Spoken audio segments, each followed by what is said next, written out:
Привit moi druzy. Welcome, my friends. It's day 348 in this war in Ukraine. Here's what we're going to cover today: viewer comments, Putin and Risk, earthquake response in Turkey, what's going on in Bakhmut, and then Reznikov is out in the as the chief of the military, and Budanov is in. And then we'll conclude with 1 year ago today, the new segment that I just started a few days ago. Okay, so here we go. I want to start with viewer comments. This was on yesterday's video. I really enjoyed the 1 year ago today segment. It's very interesting to look back. Keep up the good work. And thanks for digestible content. So yeah, I was thinking about this. I just had this epiphany as I was thinking about what I was going to be talking about a couple days ago. And I thought, yeah, that's really interesting. What was said? Because I know that there's been a mutation as I've watched this day over day between what was said and what they did and who affected what when. And so especially as we lead into the war where the Russians are going, we're not doing that. How can you accuse us of doing that? You'll see that today. Okay, a little bit further down. I see your hat with the Ukrainian trident in the background. I still recommend having a Ukrainian flag and American flag in the background. Add Paul Massaro to the long list of war commentators who do this. Thank you very much. Okay, so if you look behind me, just over here, you'll see a Ukrainian flag or Ukrainian hat with the trident on it, and it's sitting on a globe. I can't think of a better metaphor than that for what is going on in the world right now. That is what's most important covering the globe of anything. Now, I'm going to move to the side here. What you'll also see is a picture here hanging on the wall of Patrick Henry. In fact, let's scroll in. That's Patrick Henry giving his "Give me liberty or give me death" speech. Again, I don't know what could be a better metaphor than that, but that's where we are. This is just my home office. I didn't do anything significantly except put the trident over the globe, but that's pretty much it. Okay, I don't agree with you on the balloon. You obviously don't know people nor care. Well, okay, so you probably think that the balloon discussion was a swipe at Biden. It wasn't. I'm not making political swipes, but I am saying that we have to maintain the credibility of the U.S. Others told me, and now I've heard conflicting reports. I saw one U.S. senator say this never happened during the Trump administration. I saw a conflicting report that said it happened a few times during the Trump administration. That's not the point. It's not to say, well, Trump did it too. That's not what I'm after. We have to maintain our credibility on the world stage. If we say we're going to do a thing, we have to do it. If China does something like float a trial balloon to see how we'll react, we have to react properly. Otherwise, we lose credibility. That was my entire point. I recognize that partisans think that I'm after them. I'm not. I'm just trying to show you what we have to be thinking about as we're dealing with international issues. Okay, speaking of international issues, let's go to the ISW, which was absolutely fascinating, talking about Putin. Now, I remember reading a book a few months ago. This was back in October, and there was a psychologist who had evaluated from a distance, not directly sit down with Putin and have him sit on his couch, but evaluated Putin. He has a very high risk tolerance, generally speaking. Now, this was a few years ago, but this is saying somewhat the opposite. President Vladimir Putin's cautious approach to risk taking after having thrown the dice on launching the full scale invasion of Ukraine in February of 24th of 2022 is an act he likely did not see as a risk. Putin's hesitant wartime decision making demonstrates his desire to avoid risky decisions that could threaten his rule or international escalation, despite the fact that his maximalist and unrealistic objective, the full conquest of Ukraine, likely requires the assumption of further risk to have any hopes of success. Putin dismissed the central bank's prescient warnings in February 2022 of the effect of a war in Ukraine on the future of Russian economy under harsh Western sanctions, the failure of Russian forces in the Battle of Kiev, and he goes on with other examples. Putin, however, has remained reluctant to order the difficult changes to the Russian military and society that are likely necessary to salvage his war. Now, that's fascinating. Like, he's not nearly as risk taking as you would expect him to be. Now, he will talk a big game. He will talk about nuclear saber rattling and that kind of thing and try to present a strong front.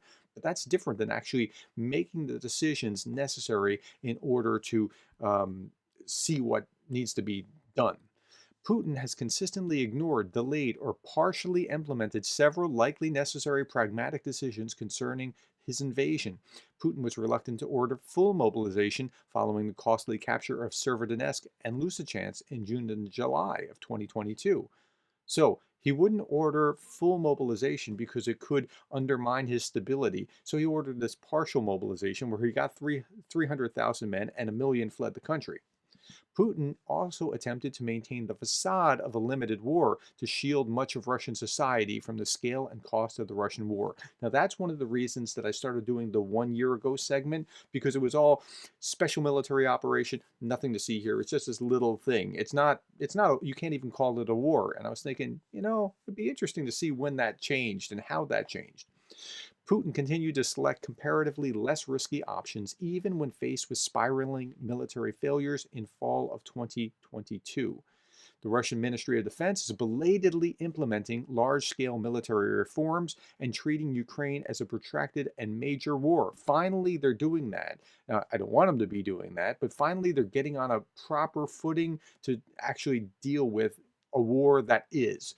Yet Putin is continuing a similar pattern of reserved decision making, and that's great. I want him to do that. I want him to not be willing to step up and make the decisions necessary to actually make this thing work for Russia. Putin notably relies on a group of scapegoats to publicly take risks in his place and shoulder the blame for Russian military failures and unpopular policies. And I pointed that out, like when Servakin came to power and had to withdraw. It wasn't Putin saying we had to withdraw, it was Servakin doing that. And so you don't do that unless you're not confident that the thing's going to work. And that's a great sign. Okay, Putin's reluctance to take risks directly related to his conventional war in Ukraine indicates that he remains highly unlikely to pursue nuclear escalation. Another great point. Putin has thus repeatedly placed himself in the position of articulating maximalist, unrealistic objectives, calling on his government and military to achieve them, yet refraining from making the costly decisions the large scale and protracted conventional war he has embarked on likely requires. Okay, I don't know about you. I find that very comforting from the Ukrainian perspective of looking at this, that the boss isn't really prepared to supply you with the things that he needs. Like, what is leadership supposed to be? Leadership is not you doing it yourself. We get that. It's doing work through others, but it's removing obstacles and equipping them so that they can do their work.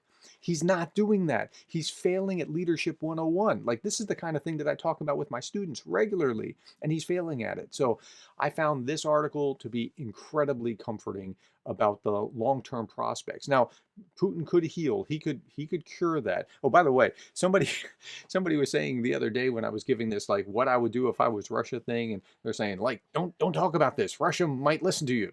Okay, first, I'm like a best kept secret. Nobody really listens to me. There's like 2,000 some odd of you that regularly that subscribe, and maybe 1,000 or so will watch a video.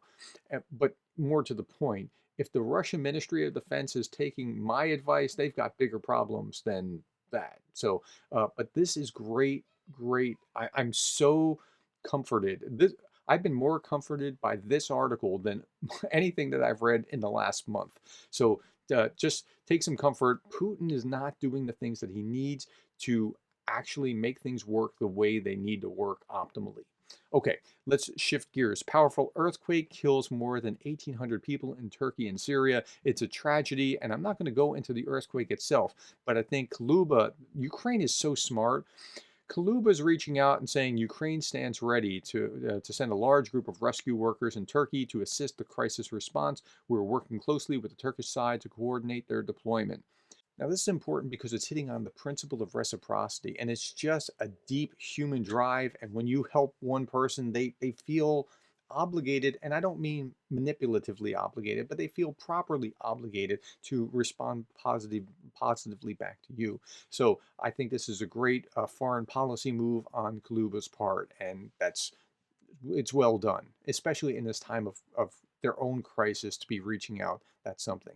Okay, I'm only talking about this briefly because I want to give you some clarification. So Zelensky submits bills on prolonging martial law. This is just every 90 days they have to do this, and they've done this every 90 days since the war began. So there's nothing really to see here. But if you hear people talking about, well, Zelensky just ordered martial law, well, there's been martial law since early February, and every 90 days it clips through. So nothing to see here. Okay, this is the big story. Ukraine's defense minister is to be moved from his post. So I talked about this a couple weeks ago. Well, no, a little more than a week ago when the scandal first hit about the food being procured at too high a price. And I said, look, it would be terrible to have to remove someone like Reznikov from his post if like let's say he didn't do anything, and from what I read he didn't do anything. He was just in charge when somebody else did something, and it'd be terrible to remove. It's like an unforced error. Terrible to remove him and have Ukraine's military perhaps be less effective because of some corruption scandal. So here's the article. Ukraine's defense minister, under pressure from a corruption scandal, is to be reshuffled into another government job. Okay, the reshuffling tells me he didn't really do anything and that he's a little bit kryptonite, but he's not so much kryptonite that you can't put him somewhere where he can still be useful, and that's a good sign. The bad sign is had to be rotated out, and he's been a reasonably effective defense minister. I mean, so he's done some good work.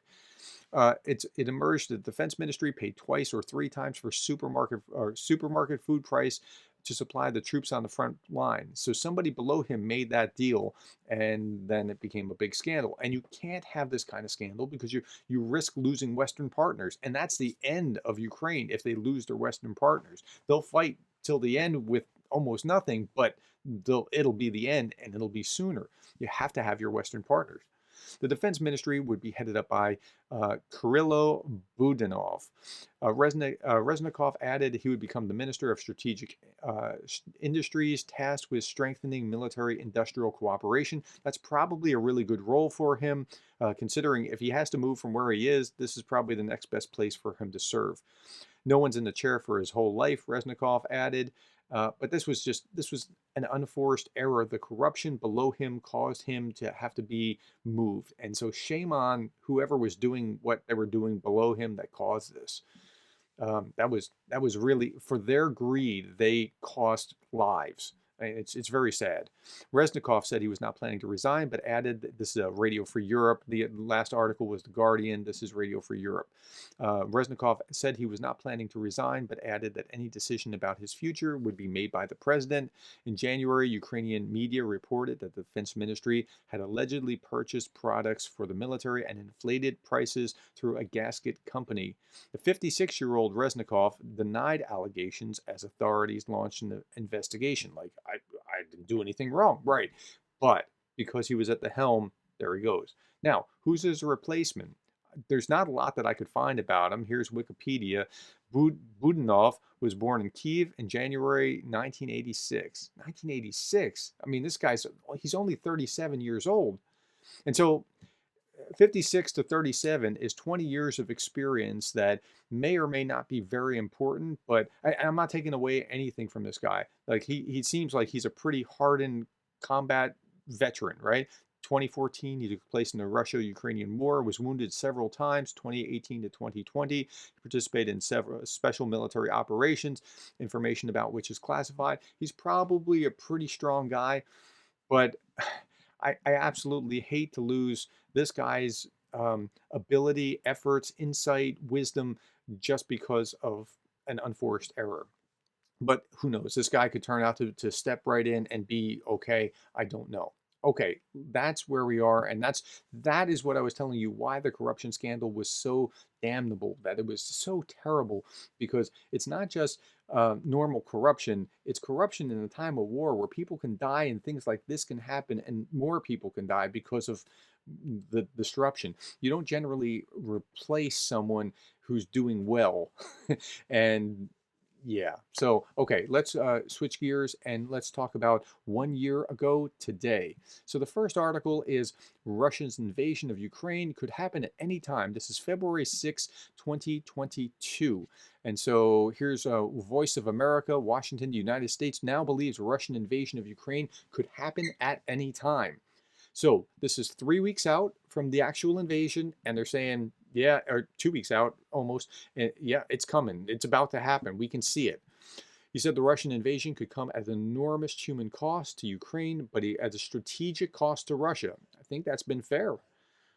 It's also been a human cost to Russia as well, with the U.S. prepared to impose swift and severe economic sanctions against Russia to hobble its economy. And they've done that in various rounds, but it hasn't been enough to crush. Sanctions alone don't work. You have to win on the battlefield, but the sanctions are reducing battlefield capacity. Washington has ruled out dispatching troops to fight alongside Ukrainian forces in the event of a Russian invasion. The U.S. has, however, sent $500 million worth of arms and defensive missiles to the Kyiv government. So they're aware, they're preparing. Biden has, and I think this is a very fair thing about Biden. For all you think that I'm just hating on Biden, I think this is a fair line. Biden has, quote, rallied our allies. He's reinforced and reassured our partners on the eastern flank. He's provided material support to the Ukrainians, and he's offered Russians a diplomatic path if that's what they choose instead. But either way, we are ready, our allies are ready, and we're trying to help the Ukrainian people to get ready as well.